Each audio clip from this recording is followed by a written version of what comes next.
तर शिवसेना ठाकरे गटाच्या 6 खासदारांनी वेगळा गट स्थापन केल्याचं जवळपास निश्चित झालंय। या खासदारांमध्ये शिर्डीचे खासदार भाऊसाहेब वागचौरे यांचा देखील समावेश आहे। वागचौरे यांच्या भूमिकेमुळे शिर्डीतील ठाकरेंच्या कार्यकर्त्यांमध्ये प्रचंड रोष दिसून येतोय। 2014 मध्ये वागचौरे यांनी उद्धव ठाकरेंशी गद्दारी केल्यानंतर त्याचे परिणाम त्यांना भोगावे लागले होते। त्यांना पुन्हा पक्षात घ्या अशी विनंती आम्ही उद्धव ठाकरेंना केली होती। साईबाबांची शपथ घेतल्यामुळे त्यांच्यावर विश्वास दाखवत ठाकरेंनी वागचौरेंना उमेदवारी दिली। आता वागचौरे यांनी ठाकरेंशी पुन्हा गद्दारी केली, त्यांना येणाऱ्या काळामध्ये धडा शिकवू अशा संतप्त भावना शिवसैनिकांनी व्यक्त केल्या।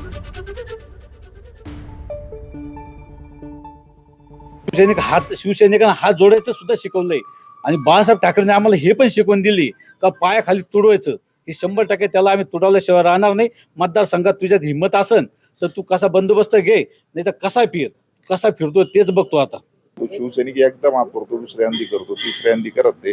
तो आता दुसरी वेळ झाली, आता तिसरी वेळ येऊन नाही देणार। शिवसैनिक त्यांना जागोजागी परफेक्ट धडा शिकवतील। शिर्डीमध्ये पण आम्हाला जे करायचं ते आम्ही करणारच आहे।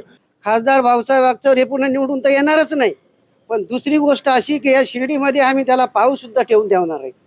कारण का की दुसऱ्यांदी गद्दारी केली।